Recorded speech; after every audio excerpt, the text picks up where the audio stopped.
Question number 23 देखो क्या कह रहा है इस क्वेश्चन में, वो जरा देखते हैं। First term and the nth term of a GP r a and b, यानी कि इसका फर्स्ट टर्म तो चलो ए है, फर्स्ट टर्म जो है वो क्या है, ए है भाई, कोई दिक्कत नहीं। लेकिन nth टर्म क्या होता है, a into r n minus one, वो क्या है, b है। ये दोनों चीज क्या है, गिवन है। आगे कह रहा है कि p is the product of the terms.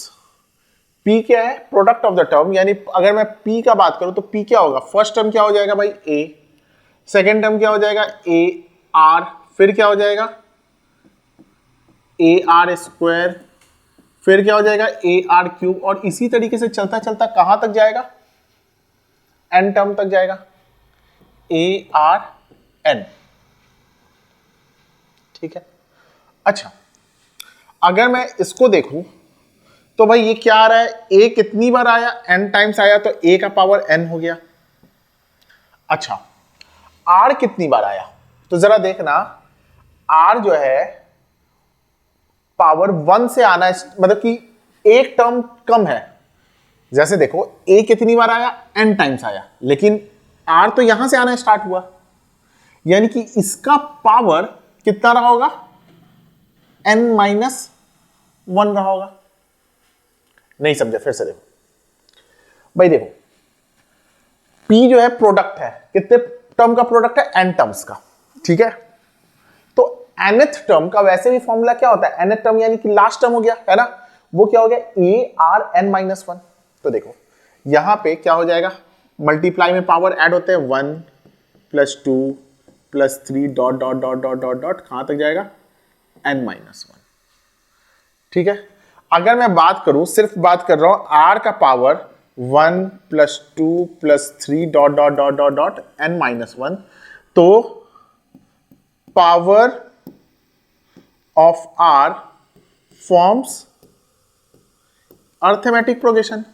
Class D में यही तो होता था, with common difference equal to 1, और इसका कॉमन डिफरेंस क्या है, 1 है। तो Sn का फॉर्मूला क्या होता है, Sn का फॉर्मूला होता है n by two 2a plus n minus one into D.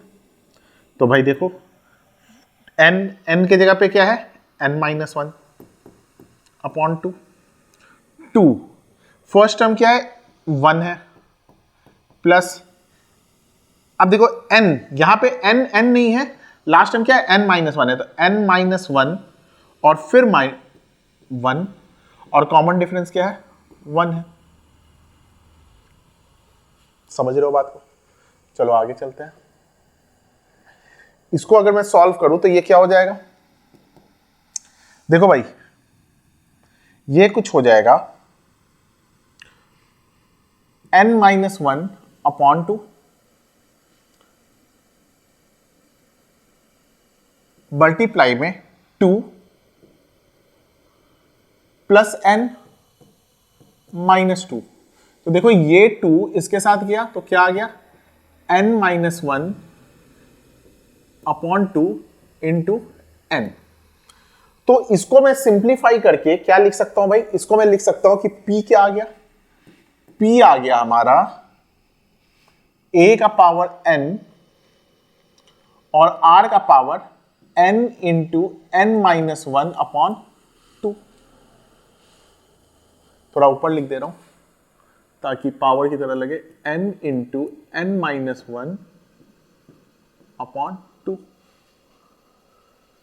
लेकिन हमें प्रूफ क्या करना है, स्क्वायर में करना है ना, तो हम लोग क्या कर रहे हैं, पी स्क्वायर क्या हो जाएगा, पी स्क्वायर हो जाएगा ए का पावर, समझना बात को अच्छे से, 2n, और ये हो जाएगा r का वैल्यू, r का power 2 into n minus one upon two. ये इसके साथ किया तो क्या आ जाएगा हमारा, a का पावर 2n इंटू r का power n into n minus one. Clear है, चलो भाई तो आगे देखते हैं क्या हो जाएगा, p square is equal to, इसको मैं क्या लिख सकता हूं, a का स्क्वायर और उसका पावर n, और इसको क्या मैं ऐसे लिख सकता हूं, r का पावर n-1 और इसका क्या है, पावर n। देखो समझना बात को, 2n था, मल्टीप्लाई होता है ना जब पावर का पावर होता है, तो मैंने क्या लिखा, 2 का पावर n लिख दिया ताकि मल्टीप्लाई हो गया 2n बराबर बराबर, ठीक है। यहां पे क्या कर दिया, r का पावर n-1 और मल्टीप्लाई में था तो ऊपर क्या कर दिया, ताकि ब्रैकेट खुले तो क्या हो जाए, मल्टीप्लाई हो जाए। समझ रहे हो, ये अगर देखना चाहो तो ये किस प्रोसेस पे हो रहा है, a का पावर m और उसका पावर n क्या होता है, a का पावर m इंटू n होता है, ठीक है, इसी पे हो रहा है। अच्छा, क्या मैं ए स्क्वायर को ऐसे लिख सकता हूं, a इंटू ए, और ये क्या है, r का पावर n-1 और दोनों का पावर क्या है, n है।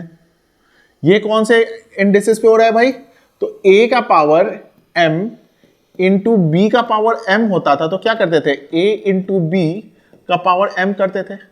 तो सेम टू सेम काम क्या किया, दोनों का पावर n था तो मैंने होल पे क्या ले लिया, n ले लिया, और दोनों को यहां पे a स्क्वायर को a इंटू ए लिख दिया, ठीक है भाई। इसको रहने दो a, अगर देखो ये, तो ये हमारा क्या था, यहां पे देखो b के इक्वल था ना, तो मैंने क्या लिख दिया, b और उसका पावर n, और ये क्या हो गया, प्रूफ्ड। इजी क्वेश्चन है, बहुत इजी क्वेश्चन है, ठीक है।